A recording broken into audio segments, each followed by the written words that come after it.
Look around for a moment. The streets beneath your tires, the towers rising over city skylines, the bridges linking entire regions together, behind almost all of them, hides the same material. Not steel, not glass, not timber. It is concrete.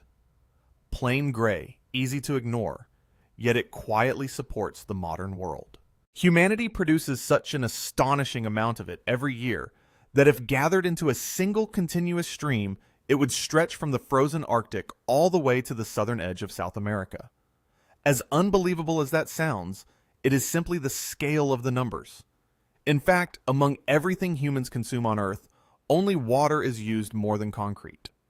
It surpasses oil, steel, and wood by an enormous margin, becoming the foundation upon which modern civilization was built.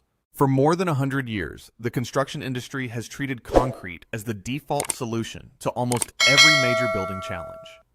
From engineering standards to architectural designs, nearly every system assumes concrete will always be there.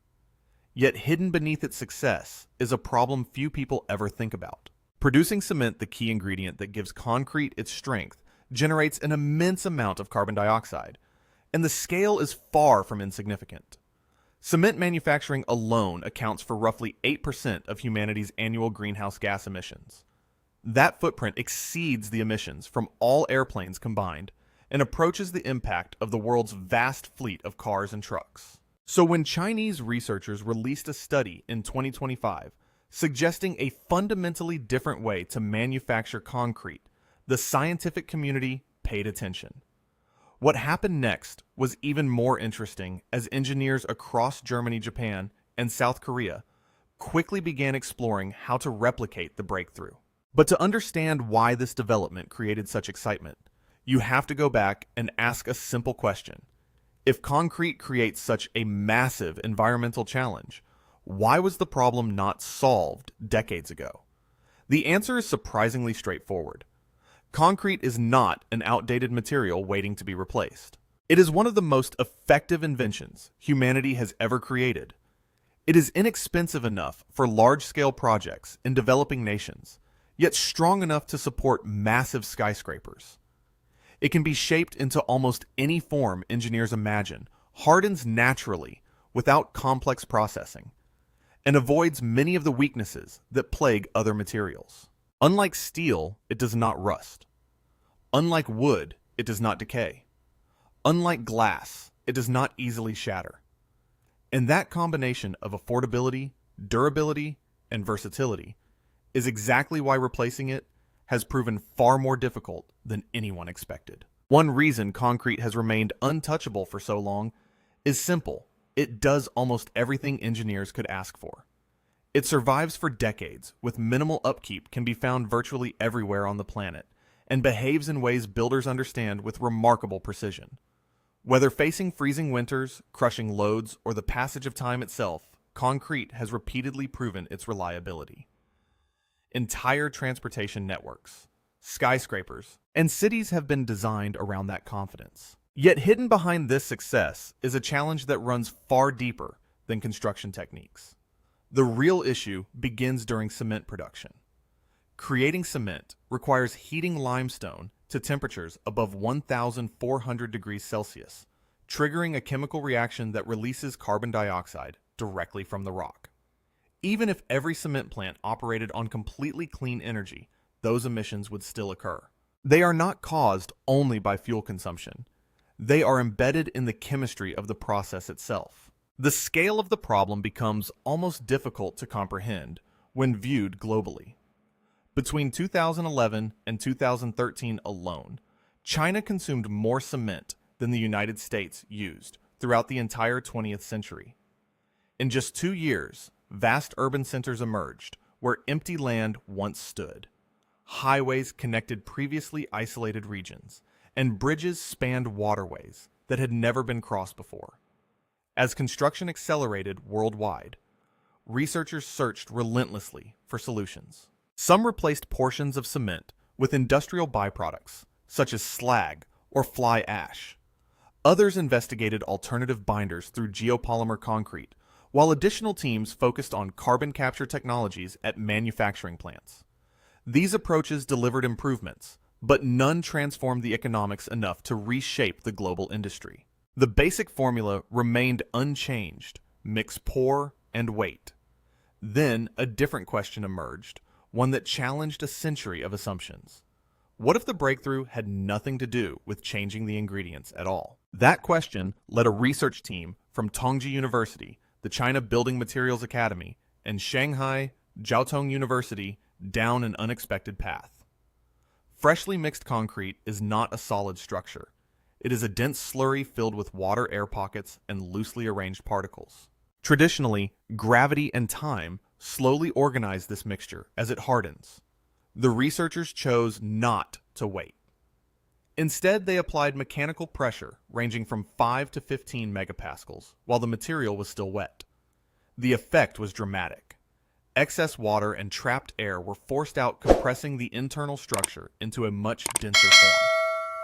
Porosity dropped by roughly 45%, eliminating many of the microscopic voids where cracks, moisture damage, corrosion, and freeze-thaw deterioration usually begin. Even more remarkable was what happened at the microscopic boundary between cement paste and stone aggregate, the area long considered concrete's weakest link. Under compression, this transition zone became significantly tighter, reducing voids by up to 35%. A flaw that had existed inside concrete for generations suddenly became far less vulnerable, and the early laboratory results immediately caught the attention of engineers looking for a new way forward. The numbers that emerged from the laboratory were difficult to ignore. Under the highest compression levels, the concrete's compressive strength climbed by more than 80%. Its ability to resist water penetration improved dramatically, while durability against freeze-thaw damage and aggressive chemical exposure also increased. Yet, the most remarkable detail was not the performance itself. It was how that performance was achieved. The researchers did not rely on rare materials, costly additives, or a completely new formula. They used the same basic ingredients the construction industry has trusted for generations. The difference came entirely from how the material was treated during its earliest moments. Then came another unexpected move. Instead of keeping the findings behind corporate walls, the team released everything.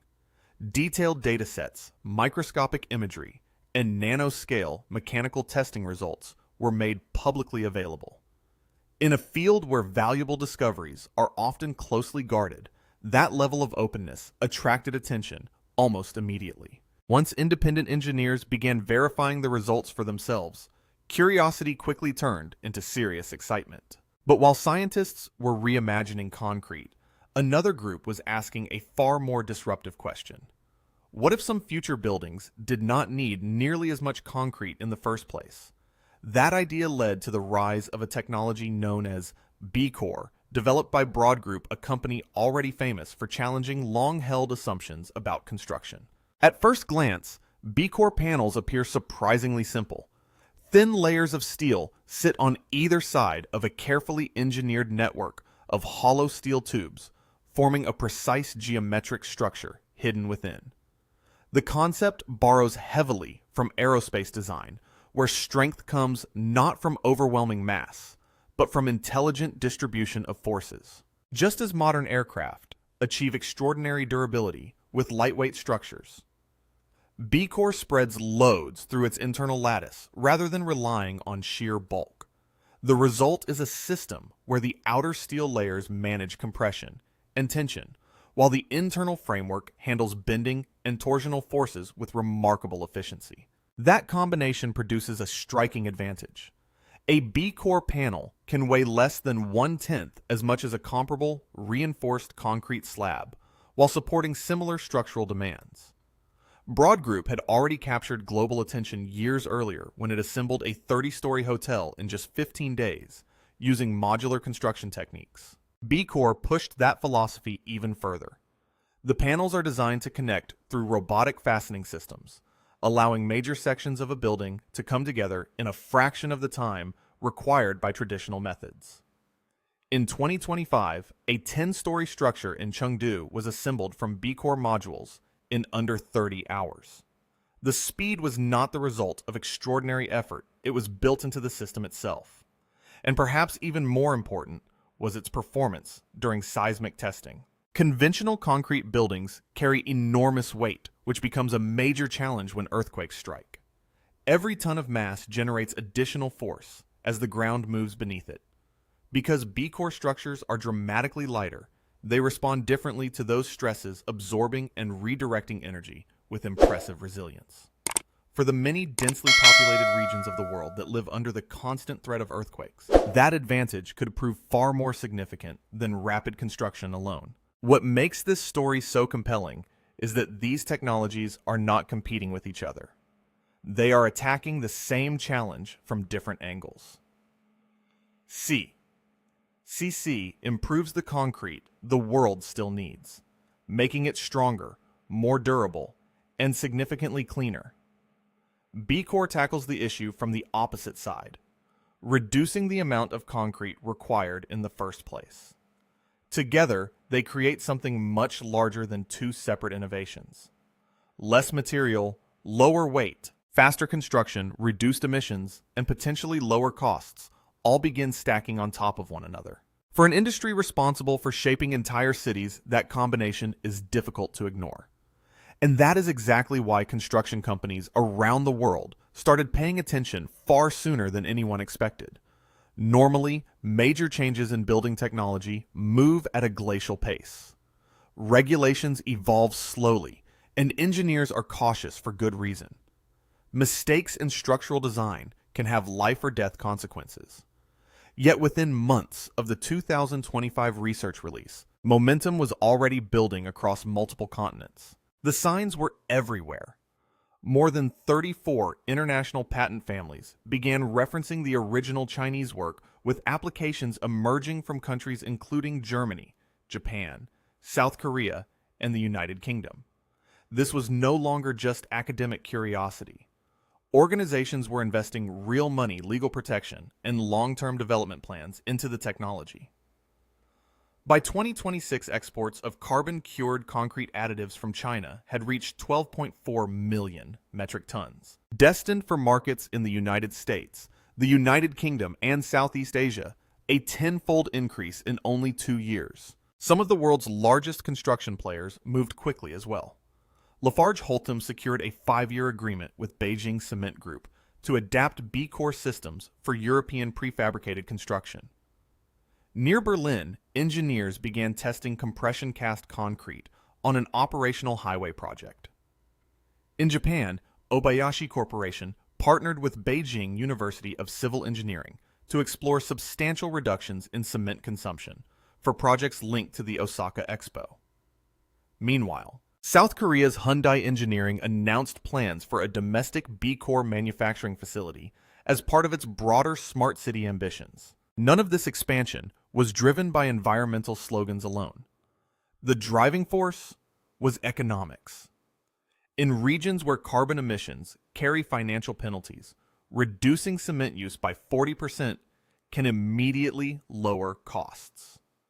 And in any industry, a technology that simultaneously strengthens a product while making it cheaper commands attention. Confidence grew even further once real-world projects began producing measurable results.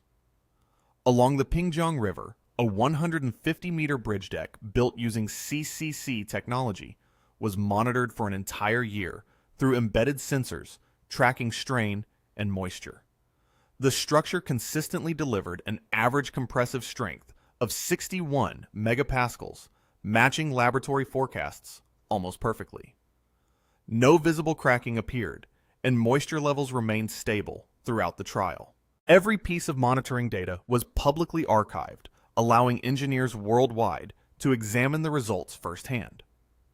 In Shanghai, a pilot housing development using prefabricated B-core wall panels reported a 15% improvement in thermal insulation while requiring fewer repairs after installation, compared with conventional systems. Project leaders were not attracted by marketing claims or sustainability campaigns.